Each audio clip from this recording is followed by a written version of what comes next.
Sin entretenerme mucho, ¿vale? Voy a empezar a contaros una introducción muy básica a modelos de distribución. Empiezo siempre contando qué es un modelo, porque es algo tan obvio que muchas veces ni siquiera se toca de verdad. O sea, llevas haciendo modelos toda tu vida, pero nadie te ha explicado qué es un modelo. Bueno, necesitamos tener una idea común de qué es un modelo. Y aquí está en resumen, ¿no? Lo importante es que es una versión simplificada de la realidad.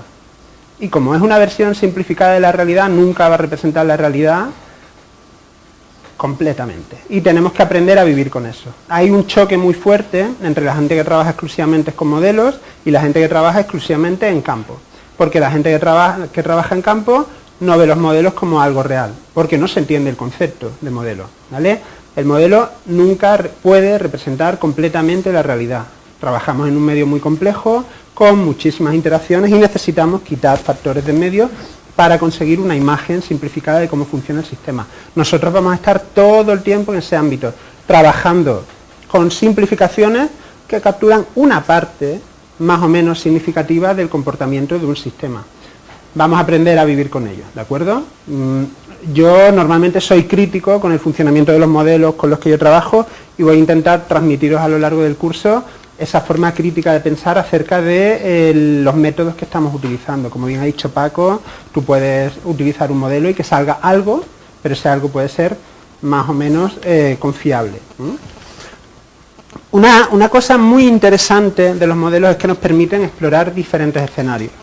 Vemos cómo funciona el sistema, lo replicamos en un ordenador y le metemos distintas variables de entrada. Y vemos qué ocurre con el sistema en diferentes escenarios. Eso hoy día se está haciendo muchísimo para ver qué puede pasar con la especie tal en los próximos 90 años ante distintos escenarios de cambio climático. Los modelos nos permiten representar esa complejidad y ponerla a andar en el tiempo. Para los que trabajan en gestión, fundamentalmente, porque aquí tenemos gente de los dos ámbitos, los modelos se utilizan para toma de decisiones. ¿Qué pasa? Que no es lo mismo utilizar un modelo solo publicar que utilizar un modelo para que el gestor tal planifique una acción de conservación o gestión. A mí me parece mucho más difícil y que es una cuestión de mayor responsabilidad aplicar los modelos a cuestiones de gestión, ¿vale? Que a cuestiones exclusivamente de publicación. Intentaré también llevar parte del taller a ver cuáles son las mejores decisiones que podemos tomar para aplicar modelos a gestión. Modelos, tenemos diferentes tipos. Hay un gradiente enorme de modelos. Yo aquí he puesto dos extremos. Tenemos por un lado modelos estadísticos completamente empíricos en los que tenemos una serie de datos, le ajustamos una curva paramétrica y el modelo solo funciona dentro del rango de la variable o las variables que estamos utilizando. Es la ecología clásica, la estadística clásica y lo que todos estamos acostumbrados a hacer y trabajar. Hay otro conjunto de modelos en los que tú tienes un punto de partida, que es el conocimiento sobre cómo funciona el sistema, ¿vale? Un conocimiento general, un conocimiento que no está basado en datos empíricos porque no podemos obtener suficientes datos empíricos sobre ese sistema en cuestión, porque es muy grande o porque es muy difícil de medir o porque no existen las variables o no hemos desarrollado los métodos, da igual. Lo importante es que hay un punto de conocimiento que nos permite tratar de ver qué va a ocurrir con el sistema en el tiempo fuera de las condiciones en las que yo los estoy estudiando, ¿vale? Primera diferencia, estadísticos, solo trabajo dentro del rango de mis variables. Con un modelo teórico en el que yo tengo un conocimiento sobre cómo funciona el sistema, puedo utilizar ese conocimiento para tratar de predecir cómo se va a comportar el sistema ante nuevas condiciones. Hay un choque entre estas dos perspectivas. Una persona que está acostumbrada a trabajar con modelos empíricos normalmente va a pensar que los modelos teóricos no tienen ningún valor y una persona que trabaja con modelos teóricos va a pensar que los modelos empíricos están demasiado encorsetados a los datos que he conseguido en el campo o a los datos que he conseguido de la literatura. Yo creo que lo ideal es estar yendo y viniendo entre una perspectiva y la otra y tener la mente abierta, ¿no? Y no centrarse en una sola escuela de conocimiento. Otra distinción importante es la de modelos simples versus modelos complejos. Modelos simples, una regresión lineal, 2, 3, 4 variables, alguna interacción. Modelos complejos son, por ejemplo, multimodelos que están conectados entre sí, o que tienen ecuaciones diferenciales por medio, que tienen variables estocásticas, ¿no? Hay un gradiente muy grande entre lo que son modelos simples y lo que son modelos complejos. Nosotros nos vamos a mantener al principio en la parte simple y después vamos a avanzar para quedarnos a mitad de camino entre lo que es un modelo simple y un modelo complejo. Y por último, otra distinción importante es la diferencia entre modelos estáticos y modelos dinámicos.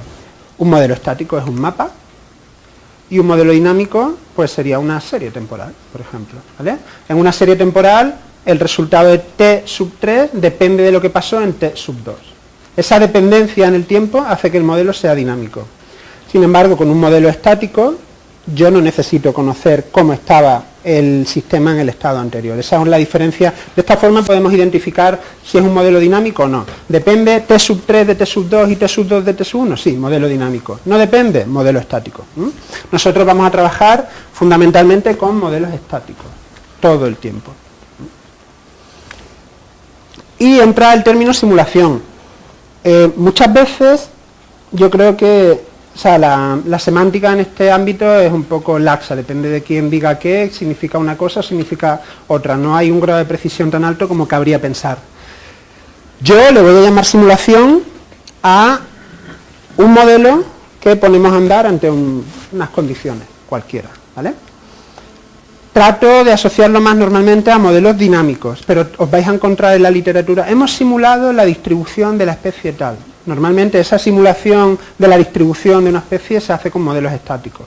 Entonces en la literatura os vais a encontrar el término simulación aplicado tanto a modelos estáticos como a dinámicos. Yo generalmente prefiero aplicarlo a modelos dinámicos. Yo no voy a hablar de que un modelo de distribución simple de una especie ahora en el presente es una simulación, ¿vale? Porque no creo que eso tenga los ingredientes necesarios para llamarse simulación. El último día, el viernes, hablaremos de simulaciones con modelos de distribución. Simulaciones, bueno, los que trabajamos con escenarios climáticos futuros.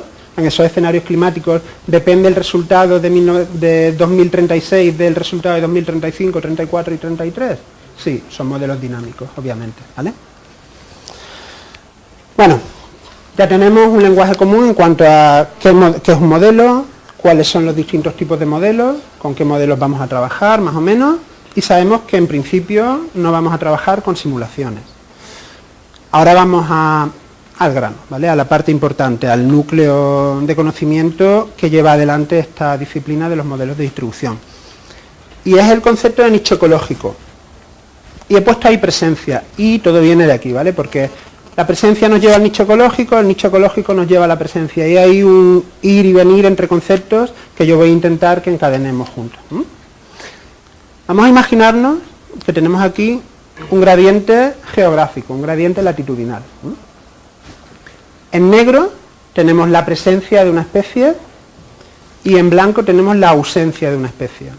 Y vamos a imaginar que estamos trabajando para toda Europa con una flora europea con celdas de 50 por 50, ¿vale? Vamos a irnos al peor caso posible. ¿Creéis que este concepto de presencia tal cual representa algún hecho biológico? Era una pregunta trampa. Obviamente no representa un hecho biológico. Es un artefacto de cómo observamos nosotros el sistema, ¿vale? Es una interpretación que hacemos del sistema en un momento concreto. Y es una definición incompleta. Que yo diga que una especie está en una celda de 50 por 50 kilómetros es porque yo fui a esa celda y la encontré. Pero ¿está la especie en la celda entera de 50 por 50 kilómetros? ¿Es una sola presencia representativa de un área tan grande? ¿Vale?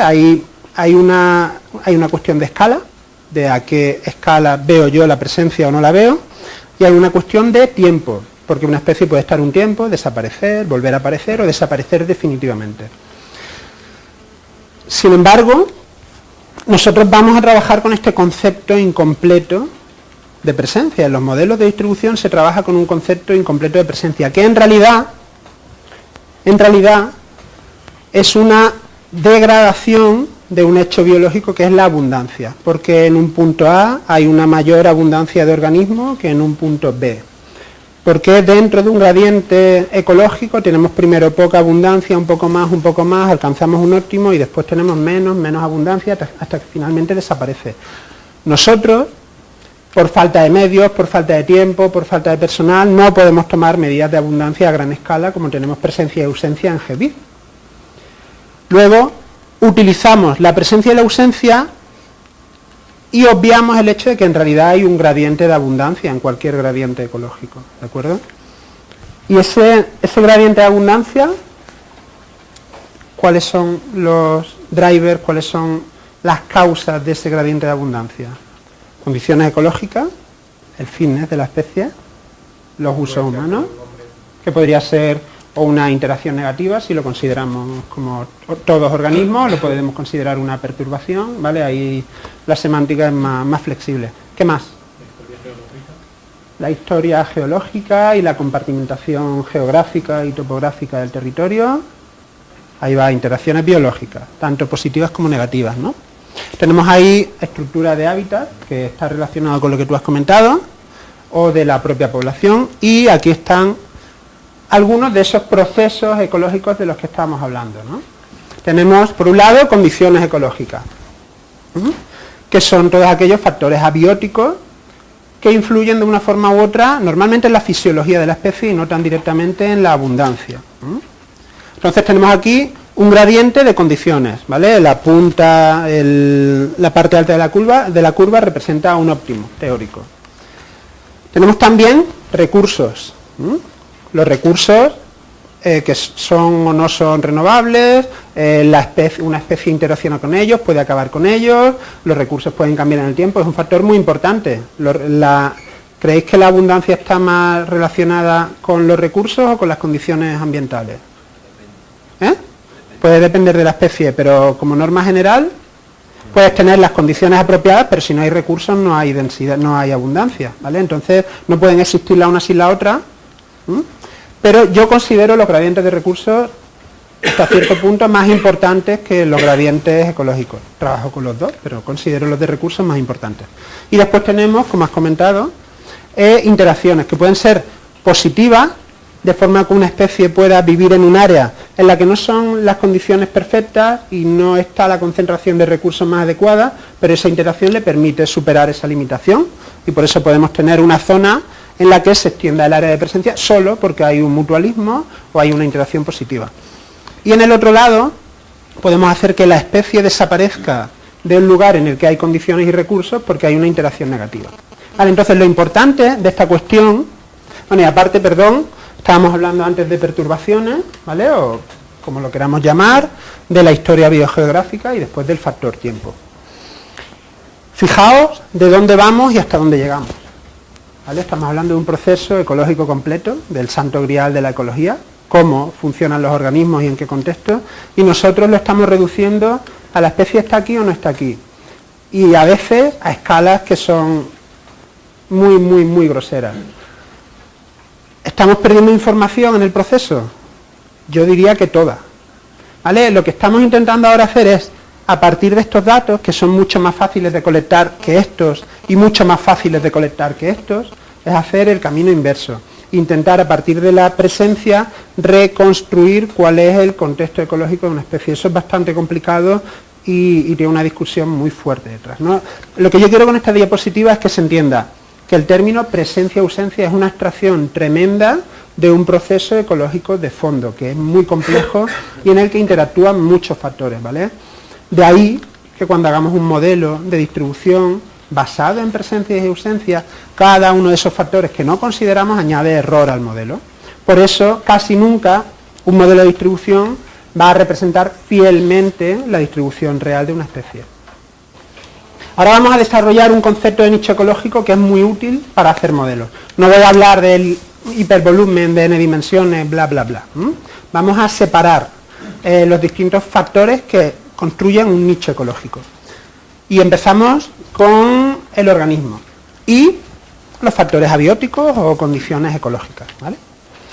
Dentro de ese conjunto de factores abióticos es todo lo mismo. Todo lo que podemos considerar factores abióticos son equivalentes entre sí.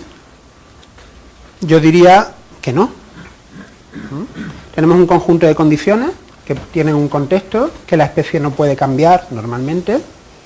Clima, ¿vale? Cuando hablo de condiciones, para simplificar me voy a referir en principio a variables climáticas. No son todas, o sea, no solo las variables climáticas son condiciones, pero por ahora, para reducir las ideas con las que tenemos que trabajar, vamos a asociar por un rato condiciones a clima, por un rato, no nos acostumbremos.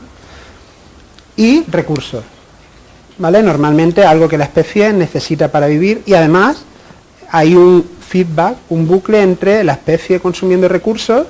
La especie puede cambiar la distribución de los recursos en el espacio. Por ejemplo, un depredador no afecta a la distribución de su presa, por ejemplo, o no es capaz un parásito de acabar con su presa, con su hospedador. Ese bucle, ese feedback está ahí. Perdón, estaba pensando ya en la siguiente. Porque es que también hay recursos abióticos y recursos bióticos, ¿vale? El agua es un recurso abiótico, tienes ese bucle ahí, los árboles consumen el agua, perdón por el lapsus, que me he ido 2 diapos adelante, ¿vale? Recursos abióticos, que el animal o la planta es capaz de consumir o puede cambiar su distribución en el espacio. Y después tenemos un conjunto de factores bióticos, que por simplificar los vamos a dividir en interacciones positivas y en interacciones negativas, ¿vale? Al final son interacciones. Hay también un bucle de realimentación en esas interacciones, ¿vale? Una especie afecta sobre la otra y ese efecto puede hacer cambiar la distribución o la abundancia o la viabilidad poblacional o como lo quieras llamar de la otra especie, ¿vale? Siempre hay una relación entre una y otra, tanto en interacciones negativas como en interacciones positivas, ¿vale? Este concepto de nicho, a grosso modo, se entiende, ¿no? Tenemos un conjunto de factores abióticos que podemos separar en condiciones y recursos. Los recursos son más importantes y la especie es capaz de modificarlos. Y tenemos un conjunto de factores bióticos, que son otras especies, con las que la especie interacciona de forma positiva o negativa, y la especie es capaz de cambiar la distribución o la abundancia de las especies con las que interacciona. Es un concepto complejo, imaginaos, ¿no? Normalmente, para vuestras especies de trabajo, ¿conocéis todo este contexto? ¿Alguien lo tiene? ¿Entero? Es posible, ¿no? Pero ¿cuántos años se le han dedicado al estudio de una sola especie para obtener toda esta información de cómo funciona la ecología de la especie, ¿no? Bueno, pues os voy a... Después la especie actúa sobre sí misma también, ¿no? Hay procesos densos dependientes, hay límites de tamaño poblacional a partir de los cuales la serie temporal del número de individuos de la especie puede fluctuar de forma estocástica. Luego los traits y la propia dinámica poblacional de la especie puede afectar a su propia distribución, ¿vale? Digamos que este sería el concepto de nicho al que nos gustaría llegar para representar con fidelidad la distribución de una especie. Pero esto raras veces se consigue, ¿vale? Vamos a ver cómo distinta gente ha ido utilizando este concepto para hacer modelos, que es lo que lo enlaza el concepto que hemos estado trabajando, este de aquí, con lo que vamos a hacer el resto de los días. En el tipo de modelos con los que vamos a trabajar fundamentalmente, con modelos de distribución, son modelos correlativos, ¿vale? Utilizamos una relación entre la presencia y ausencia y valores de las variables ambientales para predecir si en un sitio puede estar la especie o puede no estar la especie. Pero nunca, o prácticamente nunca, establecemos una relación causal. Si en este sitio se dan estas condiciones, en estas condiciones aparece la especie. ¿Por qué? ¿Por qué esta combinación concreta de temperatura, precipitación o de temperatura del agua y pH hacen que la especie esté? Normalmente, cuando hacemos modelos correlativos, no hacemos ese trabajo de bucear dentro del modelo y ver cuáles son las conexiones entre las combinaciones de variables y la respuesta de la especie, ¿vale? Por eso pongo yo ahí black box. Utilizamos simplemente relación entre presencia, relación entre variables e intentamos predecir distribución. Bueno, pues por ejemplo este trabajo sobre distribución de reptiles, de anfibios, en Portugal, hace eso, coge datos de distribución de la especie, los correlaciona con variables ambientales y construye modelos, ¿vale? En los que cuanto más rojo, mejor es el hábitat para la especie, no sabemos por qué, solo sabemos que es mejor, y comparamos esos modelos con la distribución registrada de la especie. Eso nos puede permitir saber en qué otros sitios se dan las condiciones para que la especie viva, no que la especie esté allí, ¿vale? Estamos hablando, con un modelo de estas características, lo único que podemos llegar a saber es en qué otros sitios se dan los factores abióticos que favorecen la presencia de la especie. ¿Cuánto es eso de el concepto de nicho del que estábamos hablando? Una fracción pequeña, ¿verdad? Vamos al siguiente caso. Sin embargo, esto es lo que más se ve en la literatura hoy en día. Esto es lo que vamos a hacer en este taller en su mayor parte. No sé si vamos a conseguir adelantar un poco más. ¿Se entiende bien el concepto? ¿Vale? Simplemente un modelo de regresión, presencia y variable. No buceamos en el significado biológico de ese modelo. Podemos introducir interacciones con otras especies en un modelo correlativo. Podemos meter mapas de variables ambientales, podemos poner mapas de distribución de otras especies que interactúan con mi especie objetivo. ¿Vale? Puedo no fijarme mucho en cómo es esa interacción. Yo sé que la procesionaria afecta al pino, pero no sé cuánta procesionaria hace falta para cambiar la distribución del pino, no sé cuánto pino hace falta para cambiar la distribución de la procesionaria. Sé que algo pasa, pero no buceo en el significado biológico. Cuando trabajo con modelos de correlación es lo que estamos haciendo todo el rato. Ahí, que haya correlación no implica causalidad, eso ya lo sabemos todos, ¿vale? Podemos, efectivamente, mejorar un modelo introduciendo interacción biológica. Esto lo han hecho en Reino Unido, comparando modelos de distribución de abejorros hechos solo con variables abióticas y modelos de distribución hechos con variables abióticas y la distribución de las plantas en las que el abejorro se alimenta, y modelos con variables abióticas y la distribución de otras plantas, ¿no? Para comparar qué pasa cuando hago el modelo solo, cuando hago el modelo con la distribución de las especies de las que se alimenta el abejorro y cuando hago modelos con otras especies seleccionadas al azar, ¿no? Y encontraron que el modelo de los abejorros con las especies de las que se alimenta mejora con respecto al modelo hecho solo con las variables abióticas, ¿vale? Es decir, el modelo de interacciones es mejor que el modelo sin interacciones. Pero resulta, y ellos encontraron también, y esto es tema de discusión, que cuando metes otro montón de especies distintas, también mejoras el modelo de distribución del abejorro, ¿vale? Iremos viendo a lo largo del curso por qué puede llegar a ocurrir eso. Pero han encontrado una especie de incongruencia, ¿no? El mejor modelo es el de interacciones, pero si meto otras especies que no interactúan, el modelo también mejora. ¿Por qué? Ya iremos viendo cuando veamos cómo funcionan los modelos por qué esto puede llegar a ocurrir. Hay un conjunto de modelos que es muy muy interesante, que son los modelos ecofisiológicos, en los que utilizamos variables abióticas de entrada normalmente, estudiamos la fisiología de la especie, cuál es la temperatura que hace que las flores se desplieguen, cuál es la temperatura a partir de las cuales las semillas abortan, cuál es la temperatura a partir de la cual tal especie es capaz de germinar. Si estudiamos todos esos umbrales y tenemos para una celda en la que la especie está cómo varían los valores de esas variables, podemos saber en qué momento una especie puede dejar de reproducirse. En qué momento la temperatura media mínima del invierno no es apropiada para que esta especie pueda comenzar su proceso reproductivo en el momento en el que debe empezarlo. Esto lo hacen Isabel Schwinn y Xavier Morin, que llevan muchísimo tiempo trabajando en modelos ecofisiológicos. ¿Qué pasa?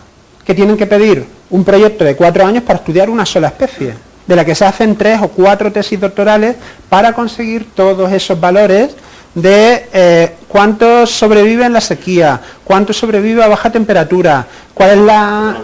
Ahí ya sí estás escudriñando en una relación causal. Por eso, aquí tenemos este puntito verde que pone un mecanismo ecológico explícito, pero que lleva un trabajo de fondo experimental muy, muy grande y muy, muy largo. Entonces, es menos frecuente que veáis esto a que veáis los modelos correlativos, que son mucho más fáciles y rápidos de hacer y ni siquiera necesito saber la biología de la especie. Aquí no. Un modelo de estas características, que desde mi punto de vista lo ideal es estar justo en medio, ¿no? Porque esto requiere muchísimo tiempo. Con la cantidad de especies que hay en este planeta, desarrollar un modelo para cada una de ellas llevaría probablemente cientos de miles de años, ¿vale? Entonces lo ideal es identificar de aquí cuáles son los puntos clave y a partir de ahí empezar a mezclar las dos tendencias, ¿no? Bueno, lo importante que yo quiero que os quedéis es que este concepto existe, se trabaja, y yo tengo una amiga que trabaja en medio marino en la Universidad Rey Juan Carlos que lo aplica. trabaja con algas, estudia sus tolerancias a la temperatura del agua y usa esas tolerancias para hacer modelos de distribución que le funcionan muy bien. ¿Por qué? Porque ha estudiado un factor crítico en la biología de esa especie y lo ha representado en un modelo haciendo un estudio de estas características, ¿vale? Esos son modelos que se pueden llamar ecofisiológicos, modelos mecanicistas, tienen una serie de nombres. Vamos a imaginar que tenemos un modelo correlativo, como el que vimos al principio, en el que no miro en la causalidad entre las condiciones abióticas y la presencia, pero tengo un modelo de viabilidad poblacional. Hay una disciplina entera que se dedica exclusivamente a modelos de viabilidad poblacional, a modelos de dinámica poblacional. Si mezclamos los modelos de dinámica poblacional, habitualmente requieren entender cuál es la tasa reproductiva de la población, cuál es la tasa de mortalidad, bla, bla, bla. Hay una serie de factores que se conocen porque se ha estudiado la especie durante mucho tiempo y tenemos un conocimiento bastante bueno de cómo funciona la dinámica poblacional de la especie. Cuando tú unes un modelo correlativo con un modelo de dinámica poblacional, tienes lo que se denomina un modelo híbrido. Modelo híbrido se le llama a más cosas, ¿vale? Pero se ha empezado por aquí, con mezclar un modelo correlativo con un modelo de viabilidad poblacional. Esto es más interesante que usar solo un modelo correlativo, porque tienes ya una población con una dinámica que puede representar. Y además puede representar de forma indirecta cómo afectan los factores abióticos a esa dinámica poblacional. Y de esa forma representar la distribución de una forma más precisa. Y además la dinámica poblacional, un modelo de viabilidad poblacional, ¿es dinámico o es estático? Un modelo de dinámica poblacional es dinámico, ¿vale? Como es un modelo dinámico, podemos hacer simulaciones y ver qué ocurre en el tiempo con ese sistema. ¿Qué pasa si cada subida, cada grado por encima en temperatura, la tasa de reproductiva aumenta 0,3? ¿Vale? Puedes hacer ese tipo de ejercicio. Este trabajo, hecho con un gallo de los Alpes, un gallo que existe en toda Asia, pero en los Alpes está en regresión, han hecho un modelo de estas características. Han mezclado un modelo correlativo con un modelo de dinámica poblacional que está muy bien estudiada para ese ave. Y ese modelo de dinámica poblacional con ese modelo correlativo lo han puesto a correr en el tiempo como un modelo dinámico y han sido capaces de obtener distintas predicciones en función de distintas condiciones de temperatura, de distintos escenarios y de distintos parámetros de la dinámica poblacional. Entonces, con un modelo de esas características puedes mirar al futuro. Es un modelo casi teórico, de los que hablábamos al principio. Es un modelo en el que tú tienes un conocimiento bastante amplio sobre cómo funciona el sistema y utilizas ese conocimiento para proyectar la dinámica poblacional en el tiempo y en el espacio, ¿vale? A mí este trabajo, aunque no es mi área de trabajo, pero me gusta mucho. Y de hecho fue de los que se hacen de modelos híbridos de los que más me llamaron la atención en su momento, ¿no? Claro, ¿podemos aplicar esto a una especie de distribución continental? Raramente. Nos tenemos que ir a especies endémicas como la que tú tienes, especies que estén bien estudiadas, especies que tengan un área relativamente pequeña en el que todos los individuos respondan más o menos igual a las condiciones promedio del sistema, ¿no? Quisiéramos llegar a esto, ¿vale? No lo vamos a conseguir, pero esto es a lo máximo que podemos aspirar en ecología, a de una especie, conocer todas con las que interactúa, cuáles son los signos de esas interacciones, qué efecto tiene la propia especie en la interacción, qué efecto tiene la especie en sí misma y cómo todo eso va empujado por todo el factor abiótico, ¿vale? Ciencia ficción todavía. Vamos a dedicarnos ya exclusivamente a la parte de modelos correlativos, ¿no? A la que hemos venido a trabajar aquí. Como habéis visto en lo que he estado desarrollando, los modelos correlativos del conjunto de modelos con los que podemos trabajar son los peores, entre comillas, los que peor representan la realidad, pero eso no les resta valor, porque sí que nos permiten aprovechar información de especies para las que no conocemos perfectamente la distribución y no sabemos nada de su dinámica poblacional, de sus interacciones, para especies de las que solo conocemos la presencia. ¿De acuerdo? Eso es lo bueno, que un modelo que no es completo sí que nos permite obtener información de datos relativamente incompletos. No podemos aspirar a llegar muy lejos si trabajamos con especies a escala continental y con 300 o 400 especies. Pero son el único tipo de modelos que nos permite trabajar en distribución con especies con datos relativamente incompletos, ¿vale? Digamos que para mí el modelo correlativo es la primera aproximación. Tengo unos datos de distribución, ¿qué pasa? Hago mi modelo correlativo y lo analizo. ¿Cuál es el siguiente paso que tenemos que dar? Ya veremos. Claro, hay distintas formas de ver cuál es el nicho ecológico de una especie, ¿no? En los modelos ecofisiológicos os he comentado que la gente de Francia dedica proyectos enteros a hacer experimentos para ver cuáles son los umbrales críticos a partir de los cuales la especie deja de sobrevivir. Vamos a imaginarnos una rana, un gradiente de temperatura y un gradiente de humedad, lo más simple posible. Vamos a suponer que tenemos el organismo en distintas combinaciones de esas condiciones y evaluamos su fitness o evaluamos su mortalidad. Podríamos llegar a conocer cuáles son los valores de temperatura, de precipitación y si hay una interacción entre esas dos variables para favorecer o no la mortalidad. Con dos variables tenemos aquí, pongamos que 100 réplicas. Bueno, y cada una de estas debería ir con sus propias réplicas, ¿vale? 3, 4, 5, 6 o 7. Si queremos estudiar el efecto de 7 variables en la supervivencia de esta especie, ¿cuántas réplicas necesito? ¿Cuánto espacio? ¿Cuánto aparataje? ¿Y cuántos bichos voy a matar? Para mí, personalmente, esto roza el borde de lo ético, ¿vale? Coger animales para ver hasta cuándo aguantan, para mí roza el borde de lo ético. Obviamente hay mucha gente que lo hace y publica bien con eso y a mí me parece fantástico. Yo no lo haría, simplemente porque no creo que sea necesario, porque tenemos alternativas indirectas que no nos dan datos tan buenos, pero sí suficientes para empezar a trabajar, ¿vale?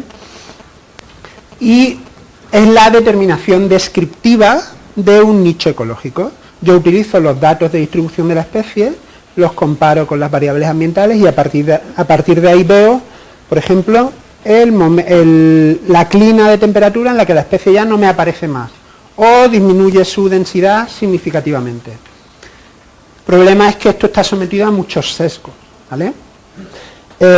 Sesgos de muestreo, está bien representada la distribución de la especie, hay un sesgo geográfico, la especie podría vivir en condiciones que no existen en el territorio, eso puede pasar también, vamos a hablarlo más adelante, pero es una aproximación que es más rápida, que no implica riesgos para ningún animal y que nos permite además trabajar con miles de especies si automatizamos el proceso de análisis, ¿vale? Entonces tenemos una realidad más incompleta, pero tenemos otras ventajas, ¿vale? Hay un trade-off entre cómo de preciso es el método y cuántas ranas tengo que matar, básicamente. Seguimos. Lo que hemos venido a hacer aquí, ya he dicho que son modelos correlativos, vamos a necesitar puntos de presencia, que están ahí en esa montañita, y vamos a necesitar variables ambientales. Cuando yo hablo de variables ambientales en general, hablo en general. Ahí van climáticas, van topográficas, pueden ir también gradientes de recursos, no consideramos habitualmente interacciones. Aunque hemos visto que se puede hacer en el artículo de los abejorros, normalmente no se trabaja con interacciones, ¿vale? Utilizamos esa presencia y esas variables ambientales para alimentar un algoritmo. Un método matemático, lógico, estadístico, da igual. Algo que coge los datos, los cocina y me ofrece un resultado. Que el resultado puede ser una ecuación GLM, puede ser un conjunto de reglas, de tal temperatura hacia abajo sí, de tal temperatura hacia arriba no, cualquier cosa, ¿vale? La cuestión es que eso es lo que se denomina modelo en el espacio ecológico. El espacio ecológico está definido, los ejes del espacio ecológico están definidos por las distintas variables que yo he utilizado para hacer el modelo. Aquí tengo 3 variables de entrada y 3 ejes en el espacio ecológico. Y el modelo en el espacio ecológico me representa la respuesta de la especie a variaciones en cada una de las variables y a la combinación de esas variables. Cuando yo hago modelos de distribución, lo que yo hago es esto, no mapas de colores, ¿vale? Un modelo de distribución es esto, es la ecuación, el conjunto de reglas que me describe la respuesta de la especie ante variaciones en las variables ambientales. Después, lo que nos gusta a nosotros es el mapa de colores, ¿vale? Pero el modelo, cualquier algoritmo con el que trabajes, te genera esto, aunque tú no lo veas, pero siempre está en un fichero, siempre está en una ecuación. Después nosotros nos centramos en el resultado, en un mapa de, ahí viene la historia, de idoneidad del hábitat, de probabilidad de presencia, hay una larga cantidad de términos para referirse a este mapa. ahora discutimos el qué. La cuestión es que tenemos un conjunto de celdas a las que le damos valores de cómo de bueno o cómo de malo es el hábitat para la especie. Y obtenemos mapas como este en el que se representa la distribución de un juniper, por ejemplo. Ese es nuestro objetivo normalmente.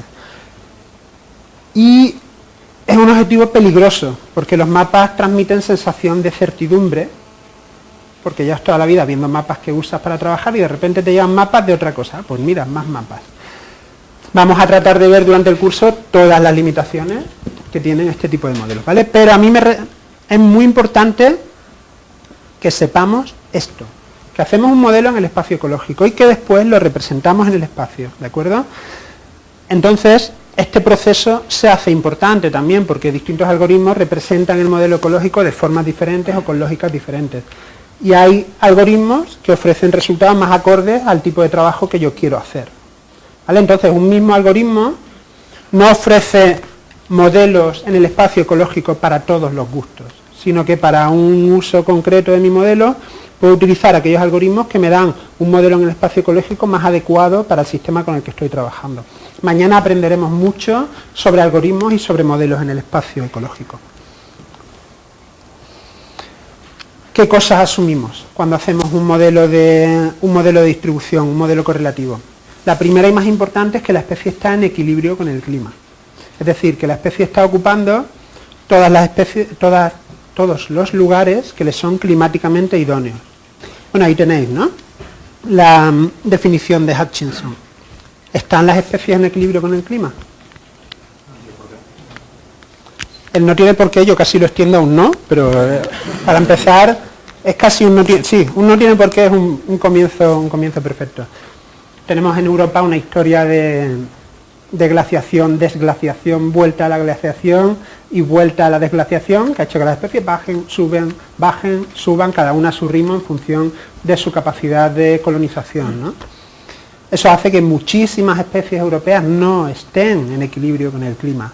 A lo mejor en medios tropicales sí que hay muchas que llegan a estar en equilibrio con el clima, pero conforme subimos latitudinalmente o bajamos latitudinalmente, eso se vuelve más complicado, ¿vale? Yo estoy mucho más familiarizado con la historia del hemisferio norte que con la del hemisferio sur, y aquí hay muchísimas especies que no han conseguido recolonizar todo el área idónea desde la última glaciación.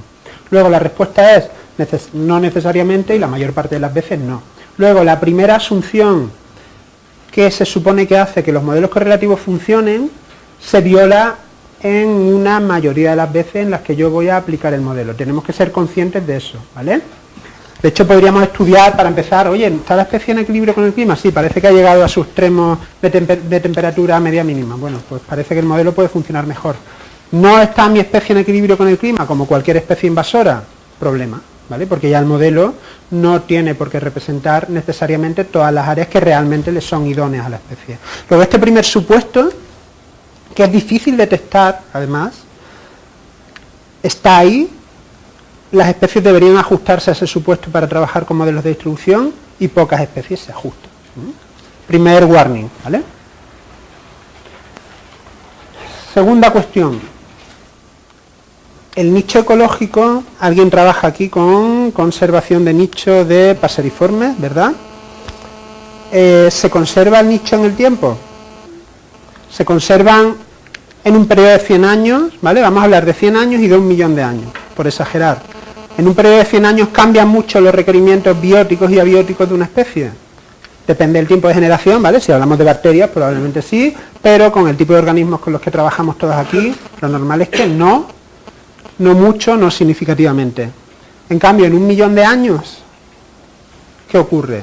En un medio como el nuestro, con esas idas y venidas de temperatura, con islas montañosas en las que se han quedado aisladas distintas especies, puede pasar que tengamos subespecies en las que el nicho ha cambiado, o que tengamos la misma especie en montañas muy separadas que tienen condiciones ligeramente diferentes, ¿vale? En largos periodos de tiempo puede ser el nicho dinámico. Para hacer una proyección de cambio climático a 90 años, no tengo por qué asumir que el nicho es dinámico. Hay muchos estudios sobre esto, ¿no? Los nichos, por ejemplo, están mucho más conservados en zonas tropicales que en ecosistemas como los nuestros, ¿vale? Tenéis suerte allí de que las cosas son un poco más estables.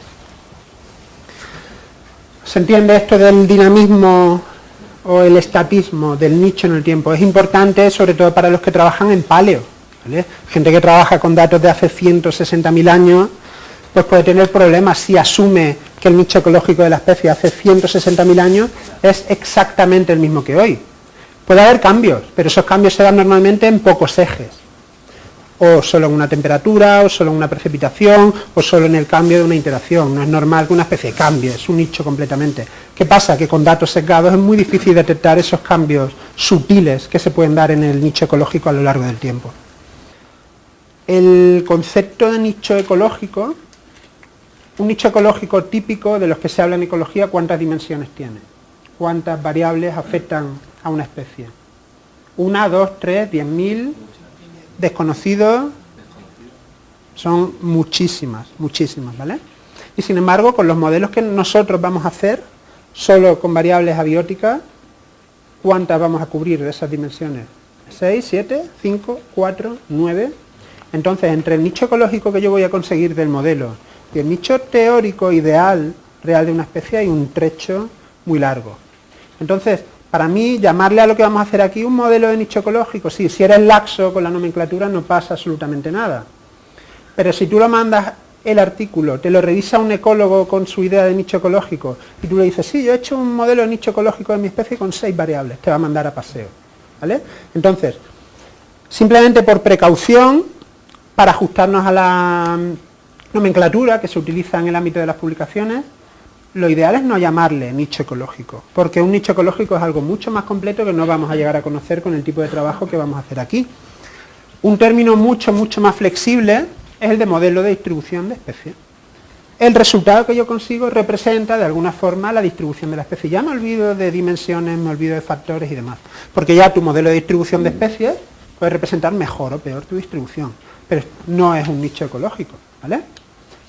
Esta distinción, ahora vais a ver por qué es importante, y ahora, esto, bueno, me quedé en 2010 porque hice la búsqueda hace un par de años y se me olvidó repetirla para este, ¿vale? Pero probablemente veríamos más diferencia.